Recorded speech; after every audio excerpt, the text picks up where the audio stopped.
Hi everyone, welcome back to the channel. We're going to continue now with our animal portrait challenge. Now, this last week I put up into the membership area here, and then on our MeWe study page, I put up 4 different portraits that we could, animal dogs of the Australian Shepherd that I have here, that we could possibly paint. And 2 of them really, everyone voted for 2 of them. And this one and one other one that you see here, A and D, excuse me, they far outled all the votes. This one won by 2 votes. So we had over 70 votes, and this one won by 2 votes. So I'm going to do this one. But what I'm also going to do is I'm going to do D, and I'm going to put it into our membership page. So we'll end up doing both, because D has a really good look to it, and it's a slightly different way to approach it, and it's going to be a lot of fun. So I'm going to end up doing both, do those 2 most popular choices for you guys. Okay, so what I have here onto the board, this is a 16 by 20 1/4 inch wood panel, and I like to use 7-layer ply wood panels because they're very stable. I gave it 2 coats of canvas prep medium, like you see me do so many times, sanded it lightly with 180 grit sandpaper. This is the type of sandpaper that I really like. It's 180 grit painter's paper by 3M, and it just gives you a really nice surface.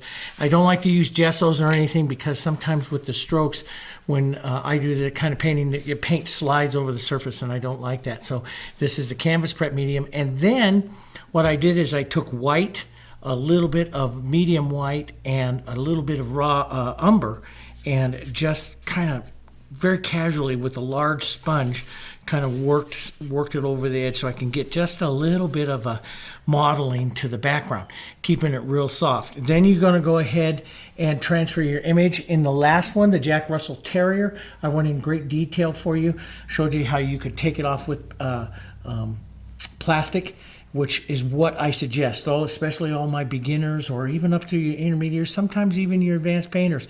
It's good to have a plastic reference that you can set over if you find something that's a little off, can't find it. Having it on that clear plastic, like I showed on that Jack Russell, is a great way to do that. But you go ahead and sketch. Now this I sketched, and then I like to kind of smear out put in a lot of lines and smear it out to kind of give some kinds of suggestions to shadows and stuff, which is one thing I like to do. There's a lot of different ways to do it, but this is a great little portrait. We got to capture his eyes. We got to capture all the tones that are in his nose here. Now also back behind me, you see, that's the big monitor that I use when I work on commissions and stuff. I put it up on a big, I always have the photo, but the monitor, because when you start to look at that monitor, the photo that's on the monitor, you see a lot more subtle tone changes and stuff. And so sometimes we can capture those a lot better on the actual subject here that we're painting, a lot easier by looking at the monitor. So I put a lot of references out there for us to look at.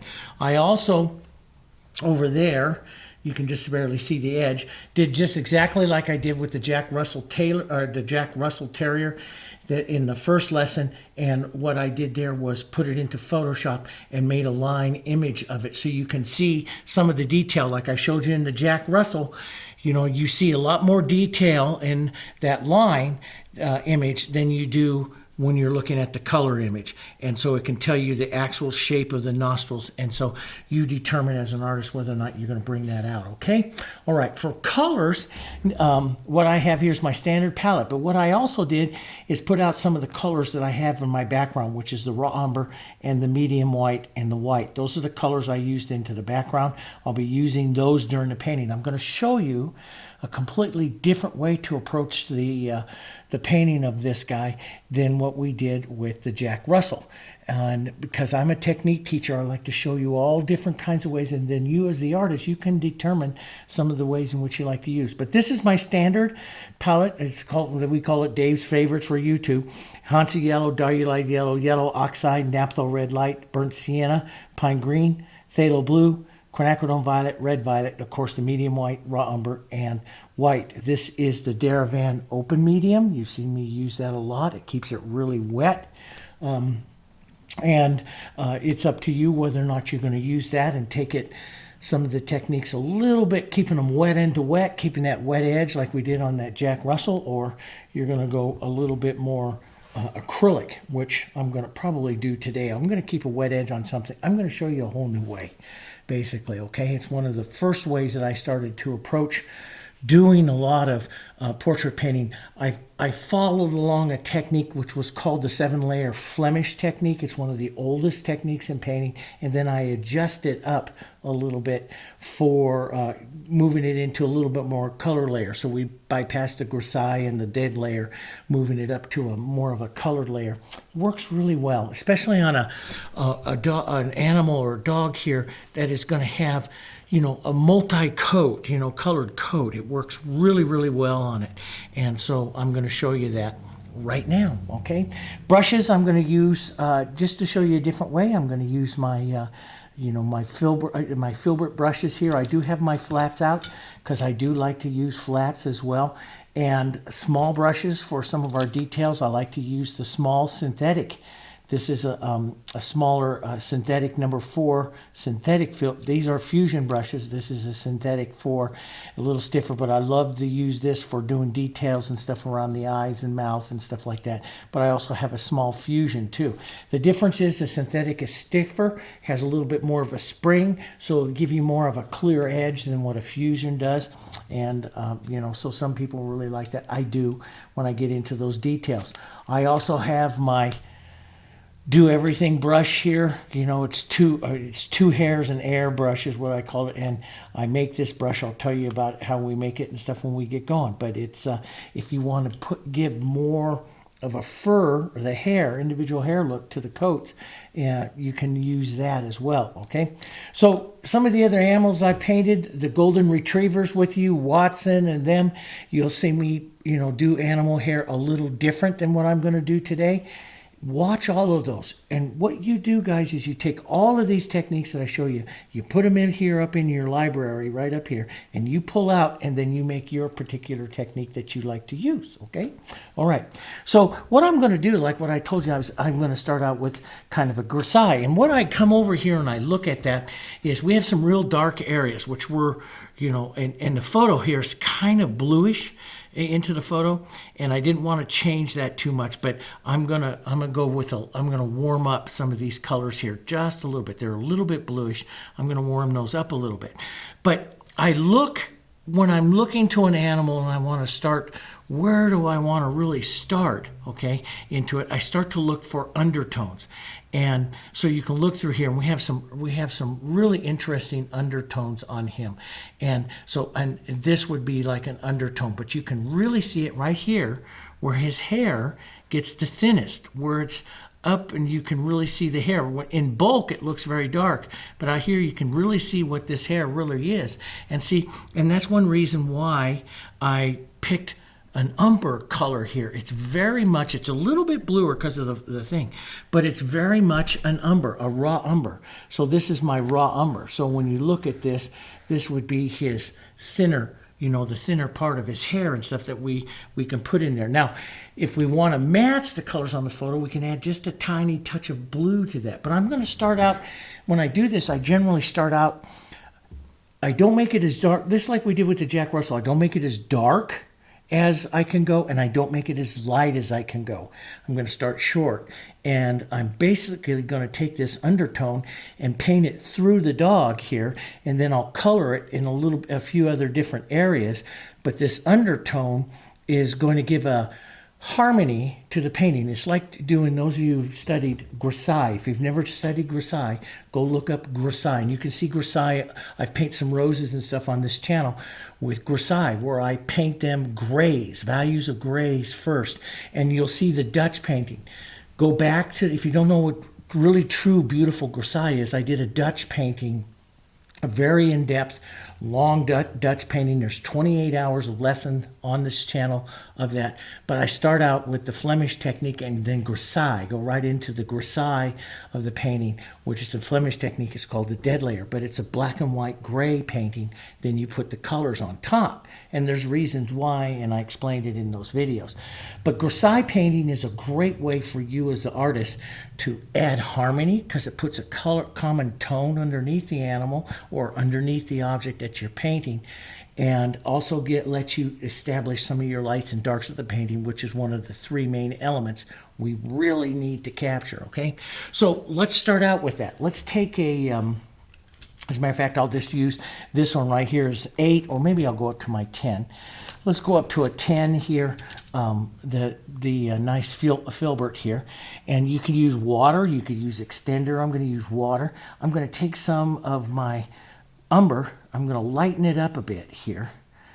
And probably, since the umber is down here as a 2, I will probably lighten it up towards a 4. So that, as you see that right there, it's pretty close to the 4. I might go just a touch darker than that. Right in here, somewhere in here. I don't want to mix it up real well, perfect, okay?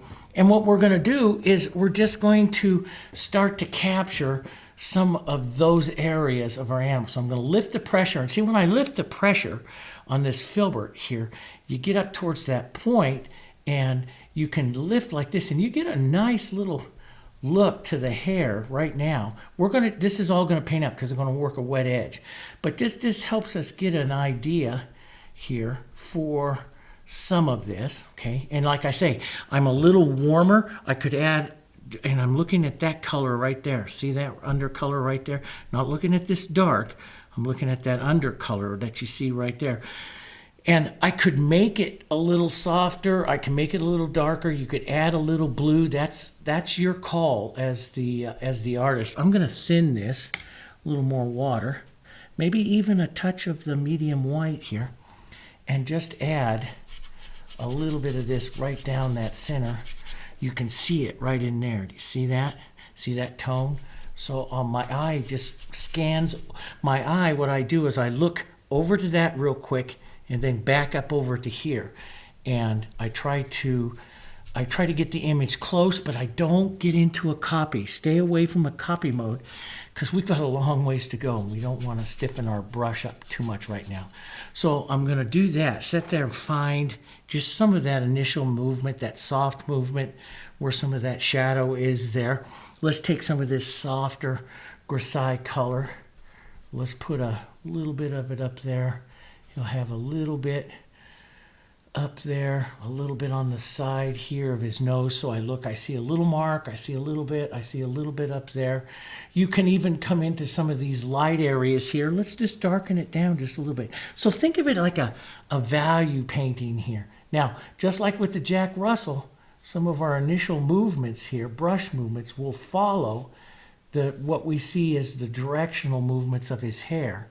So we'll push some of this in and leave some of those nice little marks and stuff in. And sometimes I don't try to get anything perfect, guys. I just try to get the color in there and give a little bit.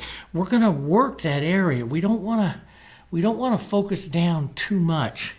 We want to put on some and I step way back on my brush, and I want to put on some very simplistic colors and lines here.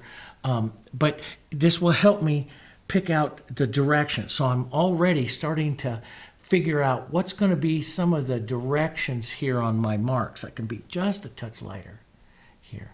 So I'll push this on, maybe push that, but you can see the hair curving in here. So we want to use a little bit of a curvature there on these marks. Push that around here. And you know, when I come out to this outside edge, I don't worry about that too much because I'm going to work an outside edge. I'll show you as I do this. But so you can see as I'm putting this on, this is putting a common color through him, which is really, really, and let's even just touch a little right in there, which is really going to give him a great look, because that common color is going to create a harmony to him. And it's going to make him very, very friendly, which is what we want. So a little darker right up here, capturing some of that look right there for where the mouth is. And he's going to have a soft, very furry edge here of his upper lip, which is going to help him soften his look and stuff as well. But that's going to come right up in here. We'll get darker and stuff. Remember, we look at the area and then we don't go quite as dark as what we see. Leave yourself some room. Let's just put a little bit of this right in here, maybe right up by the eye and right in here. some of that. And we'll go darker. We'll work more darks stuff here.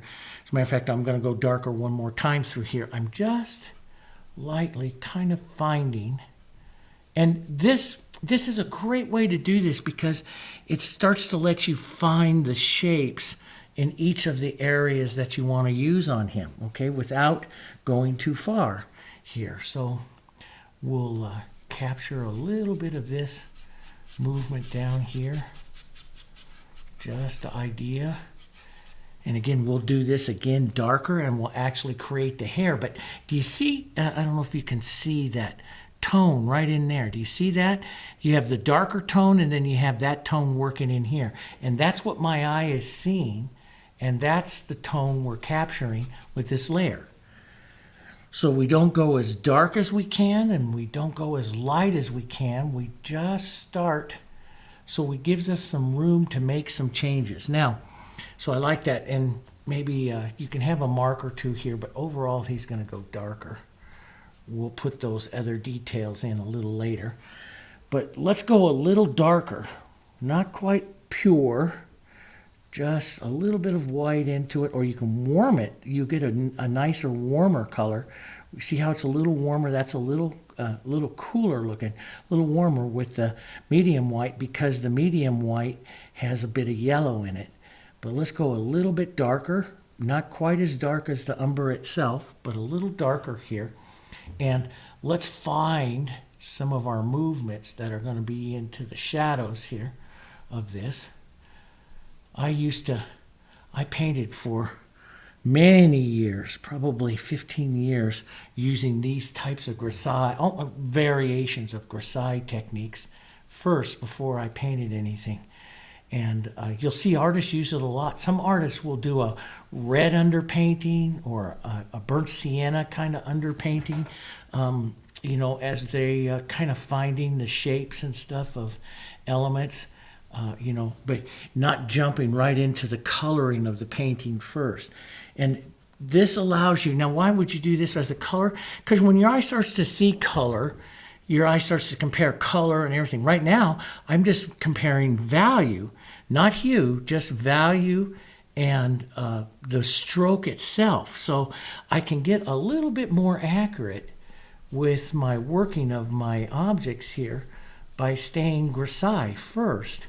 Just because I'm concentrating, my eye is only evaluating value and movement as opposed to value, movement, and hue, like you would if you started adding color to it, which we'll add some color in just a minute, but this works out so well this way. Let's go just a bit darker and maybe even just a touch darker.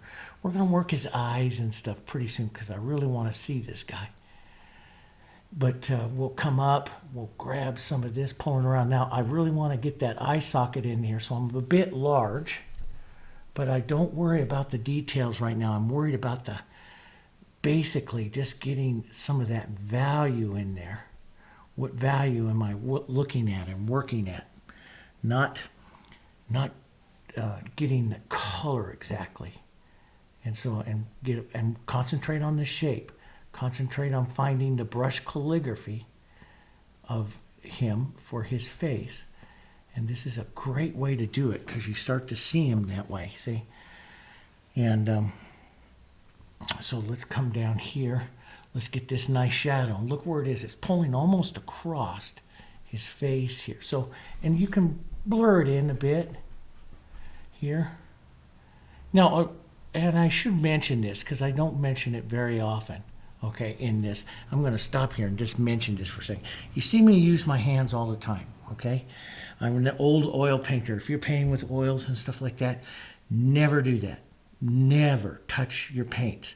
Be very aware of touching your paints. And so I had a person that questioned me on last one, why are you touching your paints? Because this paint is a paint that I designed as a paint chemist, and I've been working as a paint chemist since 1983. I'm very much into the non-toxic products. I don't use any pigments.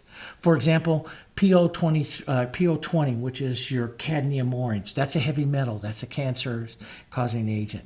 Some of your other pigments, PY37, PY35, those are cadmiums, cadmium medium, cadmium yellow light. You have other pigments like PG17, which is chromium oxide. That's a heavy metal trigger for Parkinson's. We don't use any of that in anything that we use or manufacture. The propylene glycol based stuff that we use, what's on the paint, this is a food additive. Tastes very, very bitter, but you eat it every day. And so it's non-toxic. Everything I use is completely and totally non-toxic. My wife's a cancer specialist, works right now at the University of Colorado in the Cancer Institute. My son's a doctor, surgeon. We have other doctors on our board that make sure absolutely everything we use is non-toxic. So when you see me touch with this paint with my hands, it is very, very safe, okay? There's nothing in the line that is cancerous or you have to worry about whatsoever, so I can touch it.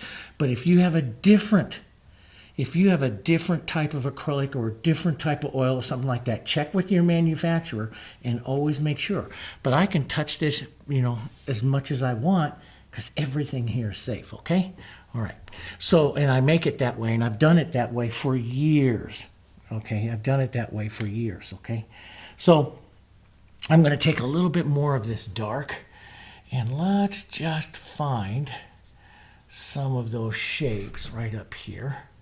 We'll just, push into that shape a little bit there. Try to capture it a bit. And you can pull out, you can pull out and get some of that wispy. See how you can pull out and get that wispy? And especially what allows that wispiness that happens, that's right here, is your surface tooth.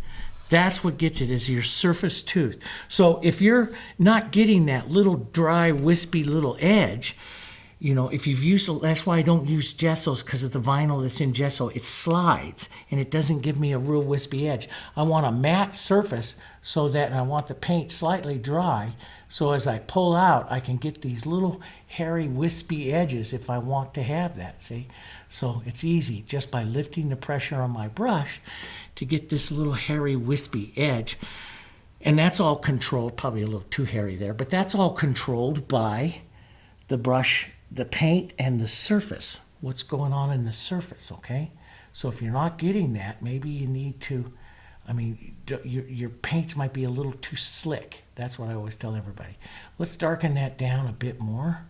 We'll leave a little bit, just whisper over that a bit, right where that light is going to be. And we'll pull some more of that dark right down here, right in there.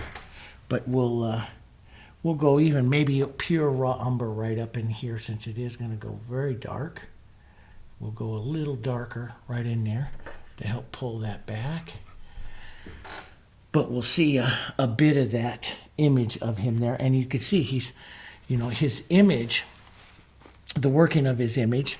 This is it's very easy to change everything I'm doing here, but I'm getting kind of an idea and getting a little closer to seeing him. And that's what I always tell everybody. You can paint it if you can see it. And if you can't see him right away, this is a great way to start just playing around a little bit with it and starting to see him and stuff. So we'll work. There's a nice curved stroke right in there, curved mark.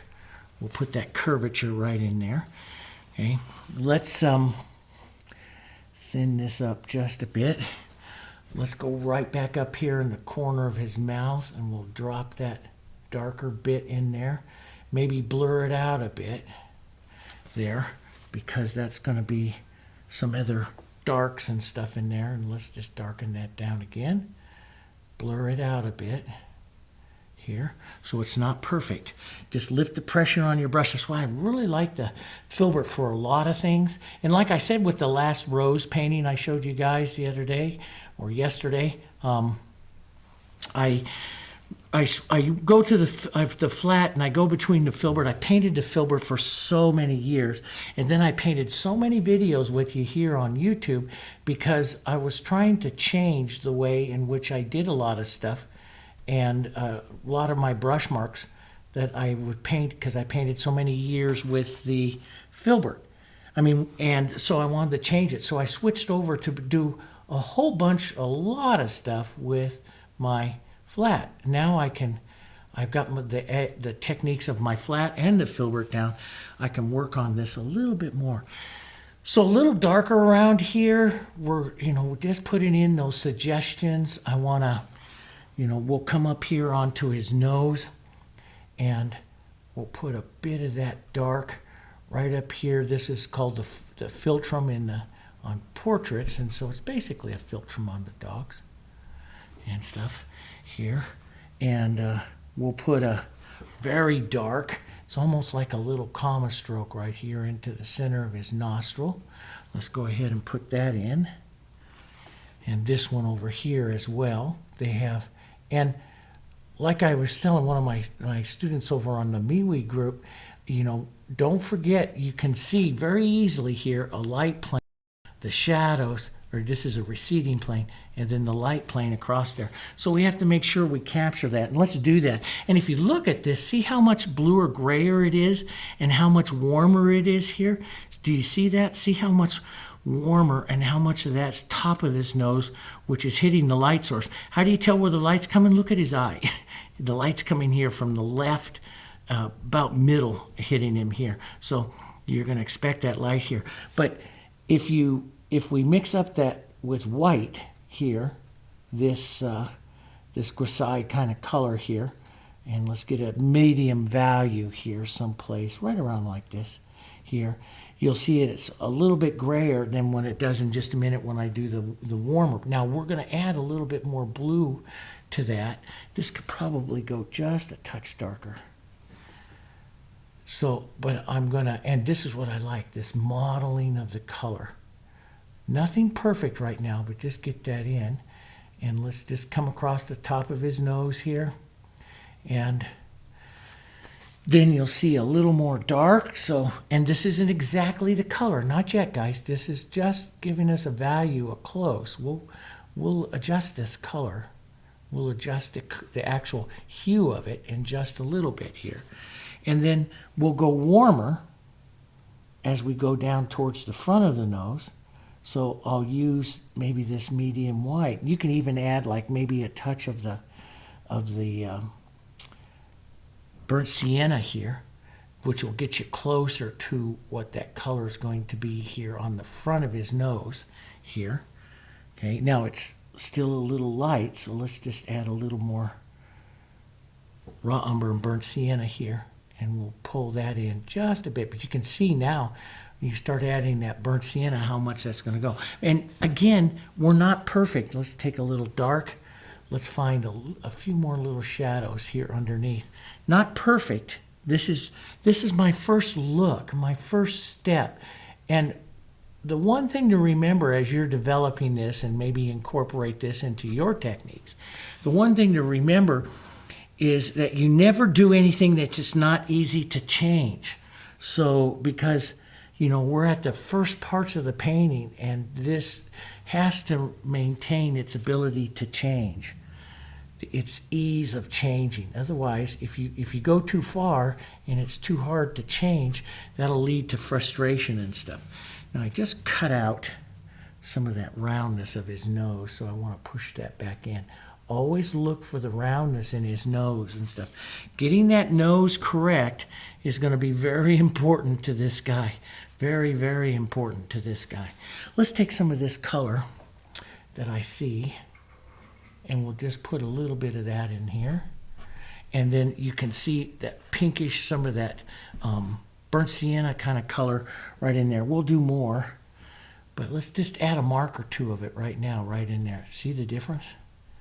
Just taking it close. Now this is what I would call the color Grisaille. So it contains the character of what it is that we're doing, but yet it's not changing it completely, okay? So, and this would be the color Grisaille. So let's take a look at a color Grisaille. So I'm going to come right into here. So this would be umber, and what's the closest color we have to it? So we'll take raw umber and burnt sienna. I like the burnt sienna with that, and maybe even some like Diarylide Yellow with that. And see, that's going to come really, really, really close to that color that's on him. And let's just take a look at that right in here. Now this would be the color Grisaille. Taking the umber, you're still carrying a lot of that raw umber. But taking this raw umber over towards a particular hue here and carrying that into that, match some of that pulls. We'll do more with this, but this just gives you that idea here. Now, if you want, if that bothers you, it doesn't bother me there, okay? But because that's just dry paint and going over dry paint. If you don't like that, poke in a little bit of if some of you that like to paint wet and don't like that edge, poke in a little bit of the open medium, see, and just stroke over it. The open medium will give a sliding to the color, and you can stroke over it, and that can soften your edge, soften that exchange. That's up to you, okay? I'll leave that up to you. Let's take a little burnt umber and a little bit of the raw umber right in there. Is a little darker tone maybe in some of that. See, those tones are just going to work great in figuring out some of those tones in here. I'm a bit yellow. That's a bit more red, so I'll have to change that, but I'm close. I'm close enough for right now. Maybe a bit more. Let's put a bit of open medium in it. That's up to you. Just to show you, lift up the pressure here. And push a bit of that right in there. Changes that tone. We'll go a little more reddish with it. Get a little closer to them here. And then you can look, so you can see some of that tone, slightly lighter, down under here. And see, what I would do is, to paint this area, how I would approach it is I wouldn't pick the light. I'm going to come down a couple values, right back down in maybe here. So I'm going to lighten this color, and I'll probably use medium white because it has a lighter yellow cast to it. Maybe a little yellow oxide into that. Let's add just a touch of open medium to it. And now we're working at color. Now try to figure out, see, this area is being painted in with this motion. It's a curving kind of motion down. And then it's going to come down up over his lip here. And a little mark of it coming right down into there, just hitting that area. And I can paint up while that's wet. I can paint up into it here to keep that wet edge if you want. And again, this is just real quick though. I don't want to get bogged down in a whole bunch of details. Now let's just slide right in between the two here, and we'll just come over his muzzle here, right down. And capture a little bit of that movement right down through here. A little bit of that comes in here, right in there. And we can go slightly, and I'm starting to get a little detailed here. I don't want to do that too much. I try to keep the Grisaille as simple as possible. The colored Grisaille part of it. So we're heading into a little bit of color. But you can underpaint this all with that umber, just light value umber, like you've seen me do in other things, and that works just as well. Okay. So I'll grab some of those colors here. We need to take a bit of this right up over the top of his nose here, right up there like that. And that works. We need a bit of our gray. Now see, everything dries here pretty quick, because I'm painting acrylic, and I like that. So I'm just going to slide over here, just add a little water, and I'll push a bit of that umber stroke right in there, okay? And let's see, we got a pretty good look there. We can do a little lighter edge. That's not too bad. And then our whites, but as we, well, let's put these nice colors right up above his eye, right up here. That's a little dark, so maybe a bit of yellow into that. A little bit right up here. Just push that, follow the angle there, and push that up and in here. But see how much different he starts to look as I start to add some of the color part of it, as I move away from this. Your eye is now, instead of focusing on light and dark, your eye is focusing also on the color tones that are running right down into here. So, that's one reason why, yeah, I kind of, head in after I figure out most of the Grisaille, then I kind of figure out where I'm going to go. I'm going to take a little bit of the burnt sienna and umber right over here onto this side, and more of an angle pulling out there. Pull some of that down. Let's put a whisper of some of that tone right down there like that. Okay. And maybe a bit more of it right up here. Just like that. So it's a little different than the, my approach to it is concentrating on the Grisaille and those shapes more so than anything else. And then we can start slowly working in a little bit of color. Now, if you want this to stay wet, you also have your extender. I have that little cap of extender here. You just poke into that. And you can use that very, very thin just to create smoother or color transitions or little marks. Like you see just a little touch of it right up underneath here in his eye. Small areas of maybe someplace you see that tone, through, and I look through him where I might see just a mark or two of that particular tone. Maybe a bit of the warmth of it. Some of this. Add a little extender. See, the extender will work. Extender won't reconstitute wet paint. And let me show you. Okay, so if I use, it's a dry paint. So this is dry. If I put extender on it, you see it doesn't reconstitute it. Do you see that? I'm rubbing it. It's not going to reconstitute. Slowly it might, but if I put a little water, which is your solvent, and I drop that in there and then push, it immediately dissolves the paint. Do you see that? So a lot of people think, oh, I can just add extender and work through my dry paint on my palette and make it work. No, it won't. It'll keep the paint wet, but it won't work as a solvent to reconstitute the paint. You need water to do that. Does that make sense? So, it's how you use the paint, is extender is great, but it only works when the paint is wet. It doesn't work when the paint is dry. Let's take some darker umber. Let's even put a little bit of this just to change it up and warm that up just a bit. Even though it's so blue over here, we'll be able to add that later. And see, if I lift the pressure, I can get that little furry edge, which is what I like here on him. And we might just leave that, or we might do a wet edge. See, that's just a nice, fun little edge on him there. A little more so than what is on the photo, but just a nice, fun little edge here. We'll put a bit more dark right there. And maybe some of this going right up the side here. That's his ear. Watch that very careful. We want to keep that roundness there to his face. So we don't want to, you don't want to cut I've got a little bit of a cut line there. And I might take some of my kind of Grisaille color here and just kind of soften that line a bit to round up his face a bit more. I'm always watching those edges and stuff. So he's got a nice rounding face in there and a little bit of that light mark into his ears there. That works out pretty well. Could have a little bit more of a yellow and stuff undertone there, but we can do all that.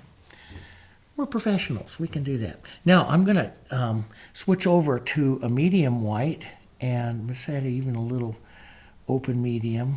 I like open medium, and I like extender into the color. So it will slow it down, but it also gives us, the extender gives a slipperiness to the color so that it slides. And so sometimes in some areas I like that to happen. And so here, as I come up here, I'll just lift up and see you can get those little edges quite nice. This paint slides really easy here. And we're not doing it as white as we can. I might be a little bit white there, so I'm going to increase my, maybe even a bit of the umber into that. Let's work through that to get a slightly different. That's pretty good. Maybe even a little darker, just so we give our room for light. That's better right there. It's almost that background. There. Let's pull across here a bit. Here. And try to find the direction. If you don't get it, that's okay, because we have more time to get it. Okay. This is our first look the first look. Let's go just a touch lighter, because that's what's happening down here. And you can leave a little edge. You can do a little furry edge there. Let's put and there's, right in here is what I call a half tone. It's halfway between that dark and that light that's right there. And I'm going to take a little umber and a little bit of this tone right in there, probably a little bit more light, and make a tone that's right in, just to soften this for right now. Just to soften that exchange between that dark and that light right in there.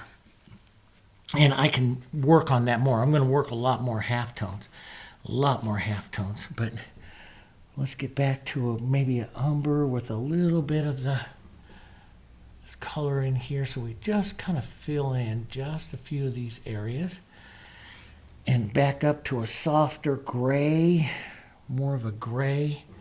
Let's work this area again in here. See, I work it again, get a slightly different color here, right in there, which is one of the things I'm going to do, work these areas again and again, and that's where we're going to start to get some of our pretty interest. Those of you that painted the German Shepherd and stuff with me, this is what we do. Especially when we have those coats that, or like a brindle coat that has a lot of different colors working into it.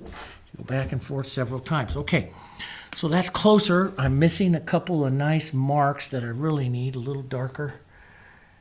And I need that right down in here. That mark is really important, this other slightly darker mark, because it really helps with his expression here.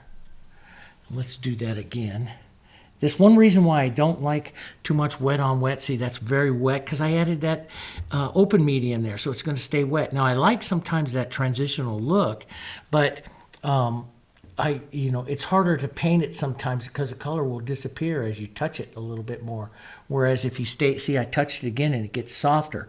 And that's where, those of you that studied like John Singer Sargent, like I did, that really changed the way in which I paint stuff.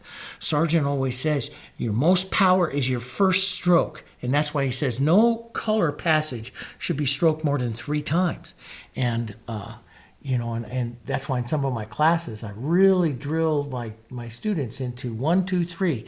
Don't try to do it any more than that, because the color will lose its power when you start to do that more than that. And we don't want that to happen. So I'm going to take a bit of this nice warm color out a little further out here to frame his eye just a bit more. So we're going to go work on his eyes while this dries up. And so I want to make sure I got some of the framing around his eye here, closer, here. Some of the color that's framing it a little closer, here. And, as you're working on this, and this is very true, because when I finished the Jack Russell last time, and this is what I always tell everybody, put it away for a few hours. I finished the Jack Russell, and I went off, had lunch, came back, and saw a couple of areas that were off just a bit, and I changed it and fixed it up. And you're going to do that, okay? But you don't go in and make major changes. You try to capture them all, before you get in there. But you have some changes that you're going to go in there and do, So that's just totally normal. Now I'm going to go a little red, a little blue, a little bit of burnt sienna, and some umber here. Right in here. These are colors that I'm going to work right in here into the dark part of his mouth. You see that little bit of red that's going to come out there? That's going to help some of his coloring right in here. Various tones. Interest in an area is going to come by having lots of little tones happening in that area. And you can see kind of like a pull-down mark, and a portrait painter would make that mark and just pull that lightly down, right down there like that, to set that lower lip falling away there. You can see it kind of falling away and following the angle out. And we could actually take that angle out here just a bit. See how I turn my brush, and I'll use just the tips of it to put on a little bit of color there. That's why that filbert works really nice. Let's put in just a bit more burnt sienna, and then we'll hit some of that red right in there as well. Just a bit. Just because I have some of these colors out, I just want to, let's just, and see, my eye will start to pick out just a couple of tones. Just a bit of that. I could go a little lighter. Not quite the pink, but just a little lighter. There. Grab some of that. And then let's just go ahead and put in that tongue. Just take some red, white with some of this. This will be our darker inside color way back up in here. Okay, keep it dark. Keep a lot of that umbers in it. You can see when you look at that, that umber is just a nice color way back up in there. We'll put this in, then we'll go do his eye like I promised. Here, you can blur that edge a bit. Work it a couple times. Tap with different parts of your brush so it's not, so you get a little bit of modeling there. Now as you add light, as you add white, let's go first with more of a yellow. This will, I'm not going to worry about getting that real bright pink yet. I'm going to put in a lighter tone, and we'll go for that brighter pink in just a little bit. But as you start to put in more of these tones, our eye is going to start to focus down. Now see, that tone is the tone I see right in there in the center of his tongue. Do you see that? So then we'd come out and we'd make a pink right here. So you take this tone, and on your palette, just step off to the side, add a little light. Now if you want to keep it wet, add a little open medium. Go a little lighter and a little pinker. So here's where I was. Here's where I am now. And we can push a little bit of that right around his tongue here as well. Now it's not perfect, but it's closer, see? It's closer to him. And so this is what I like to do. Now I have a little heavier mark I can pull out right down here that puts a bit of that pink a little higher up in there. Right in there like that. Okay. And a little bit of this toned pink, a little lighter, a little more toned. Right back, it's going to happen right back up in here. And I'll need to work that again, but you know, we're going to capture that. So we can even go a little lighter onto that edge. Always step off and look at your color relationship about where you were to where you are now. So I never just mix right immediately onto my palette. I always kind of step off to the side. I'm stepping off to the side, so I'm watching the color, what kind of color I can make there. And let's just put a little bit of that edge. Just carry a bit of that edge there. Right in there. There's a bit more of it, maybe even just a touch more light. Right up over here that catches that light, wet look of his tongue right up over there. And it's even lighter yet, but I don't have to worry about those details. Does that make sense? If I can go ahead and just drop that in, but I don't have to. Now, let's just keep with this kind of tones in here, maybe a bit of yellow and some of these grayed reds and burnt colors here. A little bit of yellow and white, medium white and white here. And we'll put in just the idea of his teeth here, up into his canines and stuff here. So we'll just pull down here, soften that edge. Now see, what keeps his teeth as part of that, what's going to work really nice is I just really lightened up all the colors that I'm going to be using in this area here, see? So what it does is this color has a lot of harmony with everything around here because it's made with a lot of the colors that are around here. If you just go in there and use a gray or a white, then it doesn't always have that harmony. And I learned that in portraits. You know, it's so hard to paint teeth in portraits. And they said, well, yeah, well, you have to add a lot of flesh tones to it to really get them. And then I finally understood it. You have to add a lot of flesh tones to them to get that look because the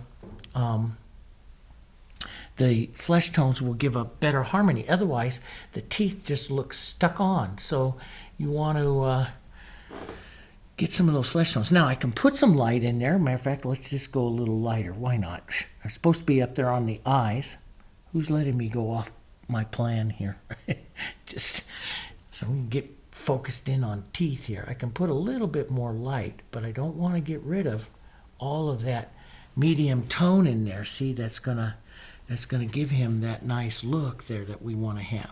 So, and then we have that undulating dark that we need to get back up there, a little red, little umbers, and I always draw with the dark. I'm doing this with a big number 10 filbert here too, which is not all that smart, but I do like what Sargent says, use as big a brush as possible, because that just creates this whole this magic that happens as your brush types to twist and turn in there as it tries to find how to get in there little bits. Whereas, you know, you use a smaller brush, it's absolutely easy. Now see, there's a little bit more of an edge right there than what I have on mine. And I would leave that myself. I would leave that for right now because, you know, that's it's a nice. I can go in there and clean it up later if I want, but you could also work it if you want. I'm going to take some of this color though, and I'm going to pull it right down in here as a little bit more of a nice transition. Let's get a little more umber into that. As a nice transition here. Before I leave this area here, get some of that transition in the lower part of his mouth a bit better. Maybe a bit more of that lighter gray or umber we used earlier here, just right down in here to determine the edges on that mouth there. Soft, keep it soft, keep all those marks soft. And over that edge there just a bit more light, warm, just real quick here, basically defining some of his chin here, right there like that. And again, just real quick little marks. This is all going to change. There's going to be his chin there. Let's take some of that umber and burnt sienna here,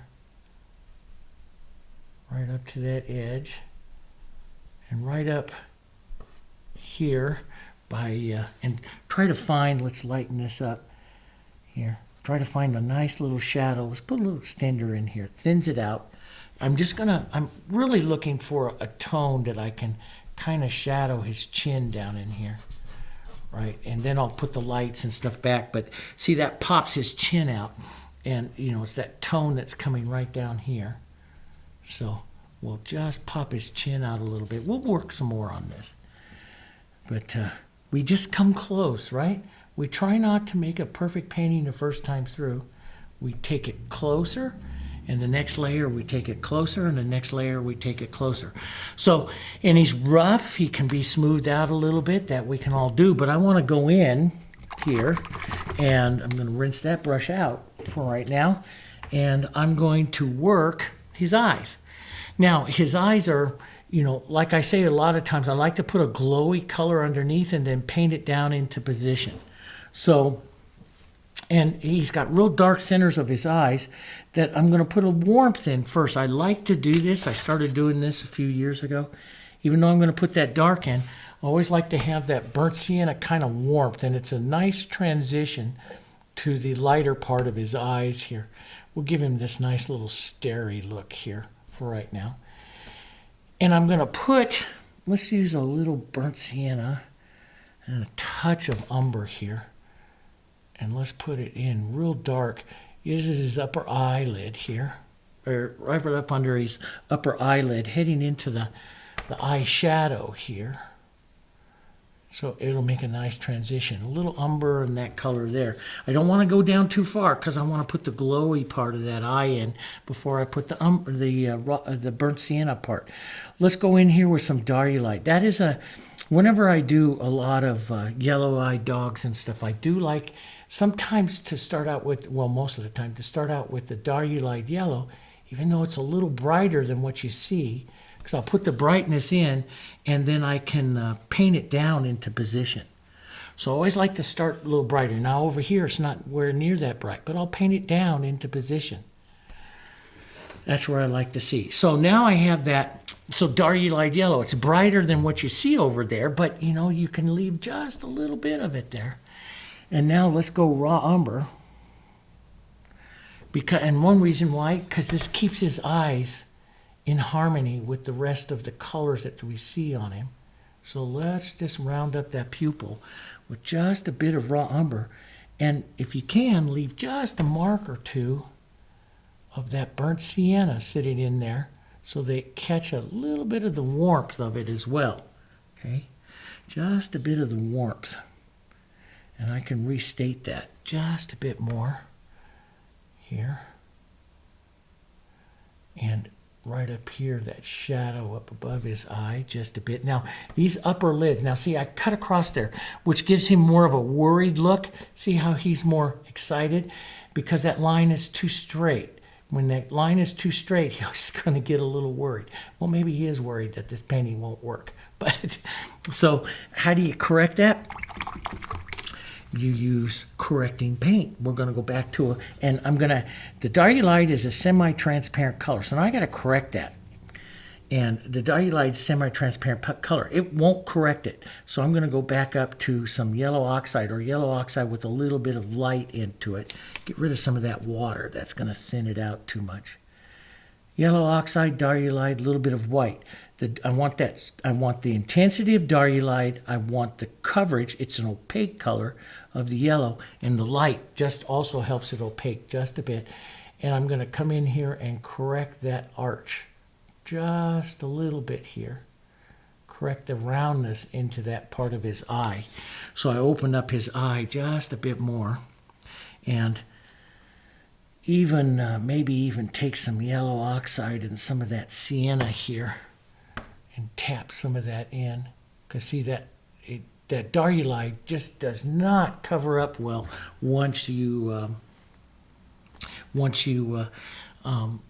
put that on, because it's, you know, cover up the initial white of the background because it's so transparent. Now I'm going to put a little darker.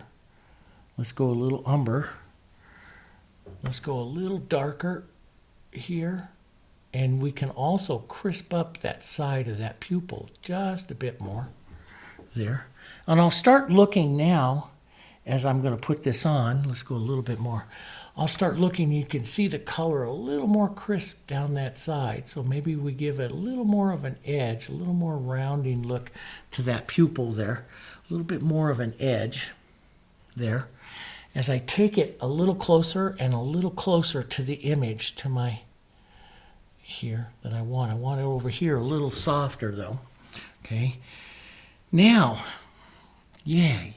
So let's take some of this, that correction color that I did here, and I want to correct this lower part just a bit more. Get some of that color down in there. Usually the eyes I'll paint 3 or 4 times, so we're doing pretty good for our first time through here. Now this is too light. I know it's too light. I'm going to paint it down in just a minute. But I do want to get that nice transition there. And so once I got that on, then I'm going to take, I see more of a burnt sienna. Maybe burnt sienna and a little Diarylide. See, that's a beautiful color. And I'll use it just kind of thin in my brush here. Very soft touch. So I just adding each mark that I make here, I add just a little more and a little more and a little more. And I slowly, let's even touch a little bit of burnt sienna, maybe a bit of umber. You can add a touch of extender here, which will help thin it out. Slow it down, thin it out here. And again, touch through, and this is going to take it down a little bit. Don't take it everywhere. Leave little marks of it. Touch through, take it down a little bit more, and that eye will slowly become darker over there on that side. And I'm going to make that pupil just a little darker. So I'm going to use burnt sienna. What's our darkest color we always talk about? Our violet. So I'll go blue and red violet and some umber for that harmony there. And let's just touch a bit more now. See how much darker that is. I don't know if the camera can pick that up. That is an amazingly dark color. It's almost a black color. Let's get rid of that in our brush. Let's take some of our nice transparent Diarylide burnt sienna here, and a little bit over the lower part of the eye. That pushes that back. Where do you see it? You see it right up here on this side, right, a little bit right up in there. There, like that. And I love to work the animal side. So first time through, that's not too bad. Now I see more light, just a little light hit before that catch light. You see a little lighter right over there. A little bit more yellow. And this is where you're going to start working really, really small. Yellow and light. Yellow oxide light, maybe a little bit of Diarylide yellow. And again, start out with just a little bit of paint and sneak into it. Just slowly start to add it until you start to get the look that you want into that eye there. A little bit. Let's add a touch more here. Usually around the iris and stuff, you might have a few other little spots of it, a few other little shines of it here. There, like that. None really over there, unless you maybe catch that wet look of that eyelid over here. You can push a little bit of that in there. And so I'm going to take some of this yellow and some of this burnt sienna, maybe a bit of this umbery color here, and I'm going to just soften the exchange right on the top part of the eye there. That makes the eyes more gentle when you do that. And where you don't have a, we were showing that real crisp line here. But if you take a color that's right in between them, you can still have that crisp edge, but the value starts to drop down, and so the eye becomes more soft, or it becomes more gentle, so you can have that. But we're going to come back in there because he's got a little mark for his third eyelid there that we've got to, we can just go put that in. A little umber, some of our burnt siennas here, and some umber we can pull across just to put in that mark that we see here of the third eyelid right down there. You don't see it always on all dogs, but some of them have it. And let's go ahead and take some medium white and a little bit of white. Medium white is value 7, white is 10, of course. We'll kind of model them together a bit. And we'll use just the corner. That catch light is going to break the edge of the pupil and the iris here. So we'll put in just a gentle, probably a little bigger than that. Maybe just a tiny bit bigger than that. Right in here, we'll catch that light just a bit.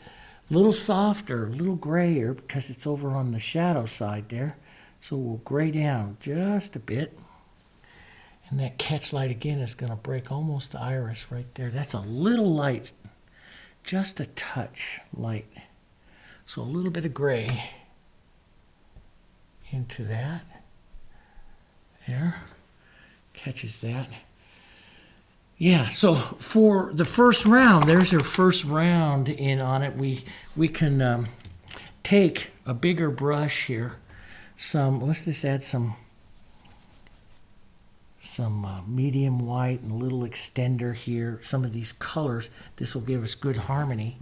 We can just pull some of these down here, and this is where I can set up a little bit of the feeling here. The lower part of him, maybe get a little bit of white, nothing perfect, but kind of follow the feeling of his hair here. And then we'll call this first round done, and we'll go into the next round looking a little bit more into details and stuff here, and go through him again here. Boom. And we can take some of that up. I'm not going to worry too much about that color exchange there because I'm going to use a wet edge color exchange. So You can, as you look through him here, yes, we can use a little more softness through him. He's a hairy beast, isn't he? And you can see where he can go lighter, he can go darker, and we can go in and we can work some more details and stuff, but we're starting to see him, and that's the important part. There's just one place that I noticed right here that I want to correct it right now because sometimes I won't catch it later on, and that's some of this, which is going to give a lot of hair. And of course we have whiskers on this guy this time. Look at the light on this side and the dark over there. That's kind of neat. But I want to pull out some of this, and it's almost straight out here like that on these edges here, and pull some down through here just to put that in, and I think that's going to be good. There's some more powerful ones in here, which we really need to get in to really give him that nice curvature right here to his head and stuff, and we need to get that swoop and stuff a little better, but that's a good break. Now, there is one thing here is when you are doing a painting like this, and you get to this stage, if you're a beginner, there's a product that we have, and I don't have it right out here in front of me. It's called Clear Glaze Medium, okay? Clear Glaze Medium. And Clear Glaze Medium is kind of like a urethane varnish, but what it does is you can dry this really well and give a coat of Clear Glaze Medium, add a little water to your brush, put over the whole thing, and then that will lock it on and protect that paint from our next layer. And so if you make a mistake with your next layer, and you come in there to wipe it off, you won't hurt anything that's over here. It's like putting on a clear piece of plastic. And if you don't put it on real heavy, put it on kind of thin it out with a little water, put it on kind of thin, you won't affect the matte properties of the painting, okay? So that's what I would do. I would probably give it a little bit of a clear glaze medium over it and protect it. For stage one, we've got some nice coloring and stuff in here, but we need to soften him out, put some more colors, put some other cooler darks. There's no cool darks. Let me just show you real quick what that looks like. Let's take a little bit of that umber. We'll show you that, and we'll take a little bit of blue, and we'll take a little bit of our violet. Now we'll make these real cool. This is a real cool dark. Let's add a bit of the extender to it. Where's some real dark areas that are going to help him advance more than anything else? It's going to be right down in here. Look at what that dark is going, that cooler dark is going to do. We'll put some of that like right down through the center of his ear. We've got these darks that are going to come, but see how that totally changes and pops him off even more. We'll have touches of that coming in through here. We're going to do that. This is going to be one of our next steps. But like I say, when we'll go right into that eye. And see, this is why you protect it. If you go into that eye and you hit that by mistake, and I hit that, and I hit that little texture, and I get to correct all that now.